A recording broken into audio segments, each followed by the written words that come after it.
Hi hello, കഴിഞ്ഞ മൂന്നാല് വീഡിയോയിലായിട്ട് നമ്മൾ പറഞ്ഞു കേട്ടോ. അതായത് അനന്തപുരിൽ നടന്ന വലിയൊരു മോഷണത്തെ ഒരു സീരീസ് നമ്മൾ മൂന്നാല് വീഡിയോ ആയിട്ട് പറഞ്ഞിട്ടുണ്ടായിരുന്നു. അപ്പൊ അതിന്റെ ബാക്കിയായിട്ടുള്ള ഫൈനൽ എപ്പിസോഡ് പറഞ്ഞത്. അങ്ങനെ ആദർശ് അവിടുന്ന് ആ പെട്ടിയുമായിട്ട് പോകുന്നുണ്ട്. അങ്ങനെ രാത്രിയാണ്. എല്ലാവർക്കും ഒരു കൺഫ്യൂഷൻ ആട്ടോ ആരോഗ്യം ചെയ്തതെന്ന്. പക്ഷെ ആദർശ് പറയുന്നുണ്ടായിരുന്നല്ലോ നവിയെയും നയനെയും, അതായത് അവർ അമ്മയല്ലെന്നുള്ള കാര്യം ആദർശ് പറഞ്ഞിട്ടാണ് പോകുന്നത്. അപ്പൊ മുത്തശ്ശൻ ആലോചിക്കാണ് ഇതിൽ വേറെ ആരാണ് ഈ പേര് തെറ്റിയതെന്ന്. ഇങ്ങനെ മുത്തശ്ശൻ ആലോചിക്കുന്നുണ്ട്. മിക്കവാറും അഭിമന്യ ആയിരിക്കുന്നുണ്ട് എല്ലാവരും ആലോചിക്കുന്നത്. അങ്ങനെ രാത്രി ആദർശ് കയറി വരുന്നുണ്ട്. അപ്പൊ ആദർശിനോട് ജലജ പറയാണ്, ആദർശ് അത് പറ്റില്ല, എന്റെ മകന്റെ മേലെ ഇപ്പൊ എല്ലാവർക്കും സംശയം, അതെനിക്ക് മാറ്റിയേ പറ്റുള്ളൂ, അതുകൊണ്ട് ആരാണ് കുറ്റം ചെയ്യുന്നത് എനിക്ക് അറിഞ്ഞേ പറ്റുള്ളൂ എന്ന് പറയുന്നുണ്ട്. അപ്പോഴേക്കും പറയാണ്, ഇല്ല ഒരിക്കലും ഞാനത് പറയില്ല, ഒരിക്കലും ഞാനത് പറയാൻ പാടില്ല, ഈ കുടുംബം തന്നെ രണ്ടായി പോവും, അതുകൊണ്ട് ഞാൻ പറയില്ല എന്ന് പറയുന്നുണ്ട്. അപ്പോഴേക്കും ജലജ പറയുന്നുണ്ട്, അത് പറ്റില്ല ആദർശേ, നവ്യ പറഞ്ഞല്ലോ അവരുടെ മേലെ പഴി വീഴുമെന്ന്. അപ്പൊ തന്നെ നീ പറഞ്ഞല്ലോ നവ്യ നയനയും അവർ അമ്മയല്ലെന്ന്. പിന്നെ ഞാൻ ചോദിക്കുമ്പോൾ പറയേണ്ടാത്ത കാര്യം എന്താ, ഞാൻ എന്റെ മോനുമാണെന്ന് എനിക്ക് അറിഞ്ഞേ പറ്റുള്ളൂ എന്ന് പറയുന്നുണ്ട്. ആദർശ് അല്ലെന്ന് പറയുമ്പം ഓക്കെ, അപ്പൊ ഞാനും അല്ല എന്റെ മകനും അല്ല, നവ്യ നയനയും കനകവും അല്ലല്ലേ. അപ്പൊ പിന്നെ ഉള്ളത് മുത്തശ്ശനും മുത്തശ്ശിയും, പിന്നെ ഉള്ളത് അയും അവന്റെ ഭാര്യയും, പിന്നെ അവന്റെ അച്ഛനും അവന്റെ അമ്മയും, പിന്നെ നിന്റെ അച്ഛനും നിന്റെ അമ്മയും. ഇത്രയും പേരാ ഇനി ഈ വീട്ടിലുള്ളത്. ഇനി പറ ആരാ ചെയ്തെന്ന് ചോദിക്കുന്നുണ്ട്. ആദർശ് തലകുടിച്ച് നിൽക്കുകയാണ് കേട്ടോ. അപ്പോഴേക്കും ആദർശ് പറയാണ്, ഇനി ഞാൻ പറയാൻ പോകുന്നത് എല്ലാരും ഞെട്ടും, അതുകൊണ്ട് ഈ വീട് തന്നെ അത് വലിയൊരു ഭൂകമ്പമായിരിക്കും. നിങ്ങൾക്ക് സംശയമില്ലായിരുന്നോ? നിങ്ങളുടെ സംശയങ്ങളൊക്കെ മാറിയില്ലേ? ദയവ് ചെയ്ത് ഇനി നിന്നും ചോദിക്കരുത് എന്ന് പറയുന്നുണ്ട്. ഇല്ല ആദർശ്, ഞങ്ങൾക്ക് അത് അറിഞ്ഞേ പറ്റുള്ളൂ ആരാണെന്ന് എന്ന് ചോദിക്കാണ്. അപ്പം ജലജ പറയുന്നുണ്ട്, ജലജ അഭി പറയാണ്, അമ്മേ ഇവര് മനഃപൂർവ്വം ഇവരുടെ ഭാര്യനെയും ചേട്ടത്തെയും അമ്മയെ രക്ഷിച്ചതാ എന്നൊക്കെ പറയുന്നുണ്ട്. ജാനകി പറയാണ്, അത് തന്നെയാ സത്യം, മനഃപൂർവ്വം ആദർശ് അവന്റെ അമ്മേനെയും ഭാര്യനെയും അവന്റെ ചേട്ടത്തിനെയൊക്കെ രക്ഷിച്ചതാ. ആ പോലീസുകാരൻ പറഞ്ഞു കാണും സത്യം എന്താണെന്നുള്ളത്.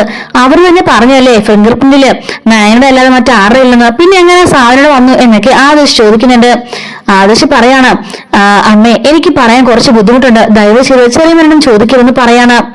മുത്തശ്ശൻ വന്നിട്ട് പറയാനുണ്ട്, ആദർശേ നീ ഈ കുടുംബത്തിന് നല്ലതിന് വേണ്ടിയിട്ടാ പറയാതിരിക്കുന്നതെന്ന് എനിക്ക് മനസ്സിലായി, പക്ഷെ പറയാതിരുന്നാല് അതിനും വലിയൊരു വിപത്ത് ഈ വീട്ടിലുണ്ടാവും, അതുകൊണ്ട് ദയവ് ചെയ്ത് മോൻ എല്ലാവരും പറയാന്ന് പറയുന്നുണ്ട്. അച്ഛാ വേണ്ട, അത് വലിയൊരു അപമാനമായിരിക്കും അയാൾക്ക്, ആ അപമാനം സഹിച്ച് അയാൾ പിന്നെ നിമിഷം വീട്ടിൽ നിൽക്കില്ല, അതുകൊണ്ട് അച്ഛനോട് ചോദിക്കരുത് എന്ന് പറയുമ്പോഴേക്കും മോനെ പക്ഷെ പറയാതിരുന്നാൽ എന്ന് പറയുമ്പം ഇല്ല മുത്തശ്ശ അതാരും അറിയണ്ട, അതിങ്ങനെ അങ്ങ് പോട്ടെ എന്ന് പറയുന്നു കേട്ടോ.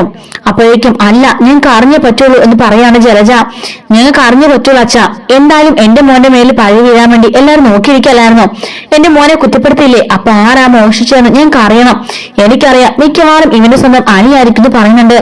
അപ്പോഴേക്കും അനി പറയാണ്, അപ്പൊ ചെന്തൊക്കെ പറഞ്ഞേ, ഞാനൊന്നും ചെയ്തിട്ടില്ല എന്ന് പറയുന്നുണ്ട്. പിന്നീട് എന്താ പറയാനിത്ര മടി? അബിയാണെങ്കിൽ ഇവരിപ്പൊ തന്നെ വിളിച്ചു കൂവിയണല്ലോ എല്ലാവരോടും അബിയാണ് ചെയ്തതെന്ന്, പിന്നീടിപ്പോ പറയാനെന്താ ഇത്രയ്ക്ക് മടി എന്നൊക്കെ ചോദിക്കാണ്. അപ്പോഴേക്കും ആദർശ് പറയാണ്, ശരി എനിക്കിത് പറയാൻ സാധിക്കില്ല, പക്ഷേ എന്റെ CCTV ഫുട്ടേജിൽ ഞാൻ നോക്കിയപ്പോ കണ്ട ചില സംഭവങ്ങളുണ്ട്, അത് മാത്രമല്ല ആ CCTVയിൽ നിന്നും ഞാൻ കുറച്ച് സംഭവങ്ങൾ ഡിലീറ്റ് ചെയ്തിരുന്നു, ഞാനത് പോലീസുകാരെ കാണിച്ചിരുന്നു, ആ ഒരു സംഭവം ഞാനിപ്പോ കാണിക്കാനും പറഞ്ഞിട്ട് ആദർശ് CCTV ഓൺ ചെയ്യുന്നുണ്ട് കേട്ടോ. അങ്ങനെ ആ ഹാളിനകത്ത് എല്ലാരും നടന്നു പോകാനായിട്ട് കാണിക്കുന്നുണ്ടല്ലോ. ഇവരെ കോപ്പി കുടിച്ചിരുന്ന സമയത്തും അവിടെ ഇല്ലാതിരുന്ന ആളെ ആദർശിച്ച് നോട്ട് ചെയ്യുന്നുണ്ട് കേട്ടോ. അവിടെ ഇല്ലാതിരുന്നത് ആ സമയത്ത് ഇല്ലാതിരുന്നത് അബിയും അനാമികയാണ് കേട്ടോ. ഈ സമയത്ത് അബി അവന്റെ മുറിയിലും അനാമിക അവളുടെ മുറിയിലും ആയിട്ടുണ്ടായിരുന്നു. അപ്പൊ ആദർശ് പറയാണ്, കണ്ടില്ലേ ആ ഒരു സമയം, അതായത് 5 മണിക്കും 7 മണിക്കും ഇടയിൽ ഈ ഹാളില് ഉണ്ടാവാതിരുന്നത് അനാമികയും അബിയും മാത്രമാണ്. അതിനുശേഷം ഞങ്ങൾ മുകളിലേക്ക് കയറിപ്പോയതിനു ശേഷം ഇങ്ങോട്ടേക്ക് രണ്ടുപേരും ഇറങ്ങി വരുന്നുണ്ട്. അപ്പോഴേക്കും ജാനകി ചോദിക്കുകയാണ്, ഓഹോ കറങ്ങി തിരിഞ്ഞ് അപ്പൊ എന്റെ മരുമകളുടെ മേലെ പഴയടാണെന്ന് നോക്കുമെന്ന് പറയുന്നുണ്ട് കേട്ടോ. അങ്ങനെ ആദർശ് പറയാണ്, അല്ല ചെറിയമ്മ വേറൊരു കാര്യം കൊണ്ട് നോക്കണമെന്ന് പറയുന്നുണ്ട് കേട്ടോ. രാത്രിയില് എല്ലാവരും അങ്ങോട്ടും നടക്കുന്നതൊക്കെ കാണിക്കുന്നുണ്ടല്ലോ. എന്നാൽ ഏകദേശം ഒരു 11 സമയമായപ്പം അനാമിക ഇങ്ങനെ അതിൽ നടന്നു പോകുന്നത് കാണിക്കുന്നുണ്ട്. ആ പൂജാമുറി അടുത്തേക്ക് പോകുന്നത് കാണിക്കുന്നുണ്ട് കേട്ടോ. അപ്പോഴേക്കും CCTV കാണുമ്പോൾ പതിയെ മാറി പോകുന്നത് കാണിക്കുന്നുണ്ട്. ആദർശ് ചോദിക്കാണ്, ഈ സമയത്ത് അവളെന്തിനാ അങ്ങോട്ടേക്ക് പോകാൻ ചോദിക്കാണ്. അനാമിക പറയാണ്, അതിന്റെ ചോദ്യം ആദർശേട്ടാ, ഞാൻ പോയത് പ്രാർത്ഥിക്കാണ്. ഓഹോ അപ്പൊ നീ രാത്രി 11 മണിക്കാണ് പ്രാർത്ഥിക്കാറ് എന്ന് ആദർശ് ചോദിക്കുന്നുണ്ട്. ശരി ആദർശോട് നോക്ക്, അത്രയും വലിയ ബാഗ് എന്തെങ്കിലും ഉണ്ടോ, ആദർശോട് നോക്ക് എന്ന് പറയുന്നുണ്ട് കേട്ടോ. അപ്പോഴേക്കും ജാനകി പറയാണ്, ശരിയാ അവൾ പോയെങ്കിൽ ആ ബാഗിനോടല്ലേ പോണത്, അവളുടെ ആ ബാഗിലല്ലോ ഒന്ന് നോക്കിയെന്ന് പറയുന്നുണ്ട് കേട്ടോ. അപ്പോഴേക്കും ആദർശ് പറയുന്നുണ്ട് അവളുടെ ബാഗില്ല. പക്ഷെ ജാനകി ചെറിയമ്മ മറ്റൊരു കാര്യം ശ്രദ്ധിച്ചോന്ന് ചോദിക്കുന്നു കേട്ടോ. അങ്ങനെ ആദർശോടെ സുമീത് കാണിക്കാണ് അവളുടെ വലത്തെ കയ്യിൽ അവൾ വൈറ്റ് കളർ കർച്ചീഫ് വെച്ചിട്ടുണ്ട് കേട്ടോ. ആ എന്നിട്ട് ചോദിക്കാണ്, അല്ല നാമിക, ഈ വൈറ്റ് കളർ കർച്ചീഫ് നീ എന്തിനാ പിടിച്ചതെന്ന് ചോദിക്കുമ്പോഴേക്കും അതെന്താ ഒരാൾക്കൊരു കർച്ചീഫ് യൂസ് ചെയ്യാൻ പറ്റില്ല എന്നൊക്കെ ചോദിക്കാണ്. കണ്ടില്ലേമേ, എന്നെ സംശയത്തിന് മുൾമുതൽ നിർത്തിക്കൊണ്ടാണ് ഇവര് പറയുന്നത്.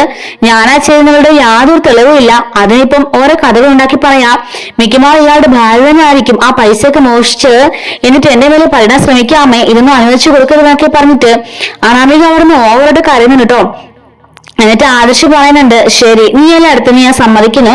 ഇതിന് വലിയൊരു തെളിവുണ്ട്, ഞാൻ കാണിച്ചു തരട്ടെന്ന് ചോദിക്കാണ്. എന്ത് തെളിവ്? ഇനി തെളിവാന്ന് പറയാന്ന് പറയുന്നുണ്ട് കേട്ടോ.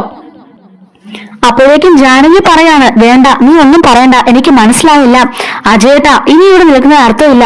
അജയേട്ടൻ എന്റെ കൂടെ വരുന്നുണ്ടോ? ബാ മോളെ, നമുക്ക് ഇവിടെ ഇറങ്ങാനും പറഞ്ഞിട്ട് ജാനകി അവളുടെ കൈ പിടിച്ച് ഇറങ്ങാൻ ശ്രമിക്കുന്നുണ്ട്. അപ്പോഴേക്കും അജയൻ പറയാണ്, നീ എന്തൊക്കെയാ ജാനകി കാണിക്കുന്നത്? ജാനകി പറയുന്നുണ്ട്, ഇത്രയും കാലം എനിക്കിവിടെ ഒരു വിലയില്ലായിരുന്നു. ഇപ്പോഴാ എന്റെ മരുമകളെ കള്ളിയാക്കി ഇവിടെ എല്ലാവരും മുമ്പിൽ നാണം നിർത്താൻ ശ്രമിക്കുക. ഇനിയോട് ഞാൻ നിൽക്കുന്ന അർത്ഥമില്ല. അജയേട്ടൻ എന്റെ കൂടെ വരുന്നുണ്ടെങ്കിൽ വാ, അല്ലെങ്കിൽ ഞാൻ പോവാന്ന് പറയുന്നുണ്ട്. അല്ല, നിന്റെ ഉദ്ദേശം എന്താ? നിന്റെ ഭാര്യനെ ഇത്രയൊക്കെ പറഞ്ഞിട്ടും നിനക്കൊന്നും മറുപടി പറയാനില്ലേ എന്ന് ചോദിക്കുന്നുണ്ട്. അതെന്ന് പറയുമ്പോ മേനയുടെ കഴിവിട്ടാനെ നീ ഒന്നും പറയണ്ട, നിന്റെ മനസ്സിൽ ഇപ്പോഴും ആ മറ്റവളായിരിക്കും അല്ലേ എന്നും പറഞ്ഞിട്ട് ജാനകി അവിടുന്ന് അനാമികയെ പിടിച്ചുകൊണ്ട് അവിടുന്ന് ഇറങ്ങാൻ ശ്രമിക്കുന്നുണ്ട്. അപ്പോഴേക്കും ആദർശ് പറയാണ്, ചെറിയമ്മേ ഒരു നിമിഷം എന്ന് പറയുന്നുണ്ട് കേട്ടോ. അപ്പോഴേക്കും അവിടെ ജാനകി തിരിഞ്ഞു നിൽക്കാണ്. ഞാന് പോലീസുകാരുടെ കയ്യിൽ ഇവിടെ വരുന്നതിന് മുമ്പ് തന്നെ ഇവിടുത്തെ എല്ലാവരും നമ്പർ കൊടുത്തിട്ടുണ്ടായിരുന്നു. എന്നിട്ട് രാത്രി 12 മണിക്ക് ശേഷം 6 ഫോണാണ് ഇവിടുന്ന് കോൾ പുറത്തേക്ക് പോയിട്ടുള്ളതെന്ന് ചെക്ക് ചെയ്യാൻ വേണ്ടി പണ്ടുണ്ടായിരുന്നു പറയുന്നുണ്ട് കേട്ടോ. അങ്ങനെ അവര് കണ്ടുപിടിച്ചതില് ഈ വീട്ടിൽ നിന്ന് രാത്രി 11 മണിക്ക് ശേഷം ഒരു കോൾ മാത്രമേ പോയിട്ടുള്ളൂ. അത് അനാമികയുടെ ഫോണിൽ നിന്നാണെന്ന് പറയുന്നുണ്ട്. ആഹാ, അത് ഞാൻ എന്റെ അച്ഛനമ്മേനെ വിളിച്ച രാത്രിയില് എന്ന് ഞാൻ വിളിച്ച് കിടക്കാറാ പതിവ്. അന്ന് ഞാൻ മൊബൈലൊക്കെ കണ്ടപ്പോ താമസിച്ചാ കിടന്നു, അതുകൊണ്ടാണ് വിളിച്ചെന്ന് പറയുന്നുണ്ട് കേട്ടോ. ഓഹോ, അതുകൊണ്ടാണല്ലേ, എങ്കിൽ ആ റെക്കോർഡോട് ഞാൻ കേൾപ്പിച്ചതാണെന്ന് പറഞ്ഞിട്ട് ആദർശ് ആ ഫോണിന്റെ റെക്കോർഡ് അവന്റെ ഫോൺ ഉണ്ടായിരിക്കും കേട്ടോ, അത് കേൾപ്പിക്കാണ്. അതായത് അനാമിക അച്ഛനോട് പറയാണ്, അച്ഛൻ വിഷമിക്കണ്ട, എന്റെ സ്വർണ്ണം എടുക്കാൻ വേണ്ടി മേടിച്ച കടവല്ലേ, അയാളെ വന്ന് വഴക്കുണ്ടാക്കിയ കാര്യമൊക്കെ അമ്മ പറഞ്ഞിട്ടുണ്ട്. ഇവിടെ ആദർശേട്ടനെ ഓഫീസിലേക്ക് കൊണ്ടുവന്നിട്ട് 1 കോടി രൂപ ക്യാഷ് കൊണ്ടുവന്ന് കബോർഡിൽ വെക്കുന്നത് ഞാൻ കണ്ടായിരുന്നു. ഞാൻ ആ പൈസ എങ്ങനെയെങ്കിലും അടിച്ചു മാറ്റാം. നാളെ അച്ഛൻ 6 മണിയോടെ ഇവിടെ വരണം, ഞാൻ ആ ക്യാഷ് വന്നുവിടാം. അങ്ങനെ കടങ്ങളെ വീട്ടണ അച്ഛാ എന്നൊക്കെ പറയുന്നുണ്ട് കേട്ടോ. ഇത് ഞാൻ അടുത്തെന്ന് അറിഞ്ഞെങ്കിൽ ഇവിടുത്തെ എന്റെ ജീവൻ തന്നെ വഴിമുട്ടിപ്പോവും. അതുകൊണ്ട് ആരും അറിയരുത്. ഈ പണം എത്രയും പെട്ടെന്ന് ആ കൊടുക്കേണ്ട ആൾക്കാർക്ക് കൊടുക്കണം അച്ഛനൊക്കെ പറഞ്ഞ് അവള് പറഞ്ഞിനി കരയുന്നുണ്ട് കേട്ടോ. അച്ഛൻ പറയാണ്, ഒന്ന് വിഷമിക്കണ്ട മോളെ, അച്ഛനെ 10 തുക കൊടുത്തോളാം. പിന്നെ എങ്ങനെയെങ്കിലൊക്കെ കുറച്ചുകൂടി പൈസ മോൾ ഒപ്പിക്കണം. മോക്കറിയാലോ എന്ത് മാത്രം കടമുണ്ടെന്ന്. വിവാഹത്തിനെന്ന് ആദർശ് 2 കോടി രൂപ കടം കിട്ടിയാ ഇപ്പോഴാ ഈ 1 കോടി രൂപയും കൊടുക്കണം. ഇനിയും വേണം നമുക്ക് 4-5 കോടി രൂപയെങ്കിലും കടം കിട്ടാന്. അത് എത്രയും പെട്ടെന്ന് മോൾ അവിടെ ഒപ്പിക്കണം എന്നൊക്കെ അയാളെ പറഞ്ഞതൊക്കെ വീണു പറഞ്ഞതൊക്കെ എല്ലാരും കേട്ടുകൊണ്ട് നിൽക്കുകയാണ് കേട്ടോ. അക്ഷരാർത്ഥത്തിൽ എല്ലാവരും ഞെട്ടി വിറച്ച് നിൽക്കുകയാണ് സംഭവം. ഇതൊക്കെ അറിഞ്ഞതിന് ശേഷം അപ്പൊ ഇതിന്റെ ബാക്കി എന്തായിരിക്കും, എല്ലാവരും റിയാക്ഷൻ എന്തായിരിക്കും എന്നൊക്കെ അറിയാൻ അടുത്ത വീഡിയോയിൽ വെയിറ്റ് ചെയ്യണം കേട്ടോ. അപ്പൊ അടുത്ത വീഡിയോയിൽ കാണാം. Thanks for watching.